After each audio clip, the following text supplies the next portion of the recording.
Hello, welcome to our channel. ഇത് നല്ലൊരു cake എന്ന് വെച്ചിട്ടുണ്ടെങ്കിൽ നമ്മൾ കപ്പ് കേക്ക് വാങ്ങില്ലേ, കപ്പ് കേക്കിൻ്റെയൊക്കെ ടേസ്റ്റുള്ളൊരു കേക്കാണ്. അതിനായിട്ട് 4 കോഴിമുട്ട എടുക്കുന്നുണ്ട്. തികച്ചത് ആവിയിൽ തന്നെയാണ്, നമ്മൾ സ്റ്റീമിൽ തന്നെയാണ് ശരിയാക്കുന്നത്. ഓവണൊന്നും വേണ്ട. നന്നായിട്ടൊന്ന് ബീറ്റ് ചെയ്തെടുക്കുക. ബീറ്റർ ഇല്ലയെന്നുണ്ടെങ്കിൽ നമുക്കത് മിക്സിയിൽ മിക്സിയിട്ട് നന്നായിട്ട് അത് അടിച്ചെടുക്കാം. ഇതിനകത്തേക്ക് മുക്കാൽ കപ്പ് അളവിൽ പഞ്ചസാര എടുക്കുന്നുണ്ട്. ഏത് കപ്പാണോ ഉപയോഗിക്കുന്നത് ആ കപ്പിൻ്റെ 3/4 കപ്പ് പഞ്ചസാരയും 1 കപ്പ് മൈദയും, അതാണ് ഇതിൻ്റെ കണക്ക്. നന്നായിട്ട് ബീറ്റ് ചെയ്തെടുക്കുക. അതിനകത്തേക്ക് 2-3 ഏലക്ക പൊടിച്ചിടുക. പിന്നെ നമ്മൾ 1 കപ്പ് മൈദ സ്ലോലി ആഡ് ചെയ്യുക. അത് ബീറ്റ് ചെയ്യൊന്നും വേണ്ട. അതൊരു സ്പാച്ചിൽ ഏതെങ്കിലും വെച്ച് സ്ലോലി അത് ലംസൊന്നും ഇല്ലാതെ നന്നായിട്ടൊന്ന് മിക്സ് ചെയ്തെടുക്കുക. പണ്ട് ബേക്കറിലൊക്കെ കിട്ടില്ലേ, കപ്പിൽ ചെറിയ ചെറിയ കപ്പിൽ കേക്ക് കിട്ടൂലേ, ആ ഒരു കപ്പ് കേക്കിൻ്റെ ടേസ്റ്റാണ് ഇതിന്.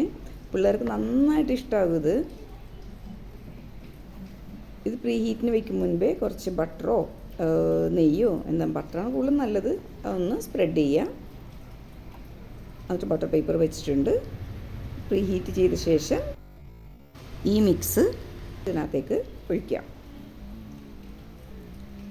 ഈ കേക്ക് ഉണ്ടാക്കുന്ന മിക്സ് നമ്മൾ ഇതിനകത്തേക്ക് ഒഴിച്ചൊന്ന് സെറ്റാക്കുന്നുണ്ട്.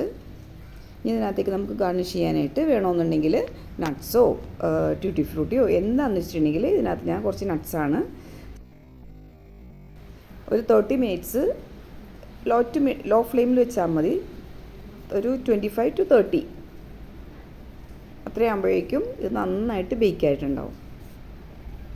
പിള്ളേർ ക്ലാസ് കഴിഞ്ഞ് വരുമ്പോൾ ഈ സമയത്ത്, ഈ ഒരു റെയിനി സീസണിലൊക്കെ നല്ലൊരു അതായത് നമ്മൾ കോഴിക്കോടുകാരൊക്കെ തരിപ്പോള എന്നാണ് പറയണത്.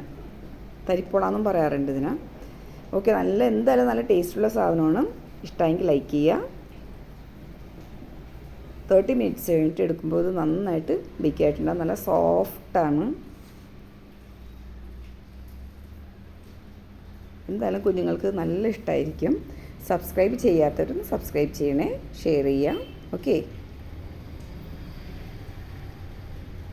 അപ്പം എന്തായാലും ഇത് നിങ്ങളെല്ലാവരും ഉണ്ടാക്കി നോക്കുക. Thank you for watching.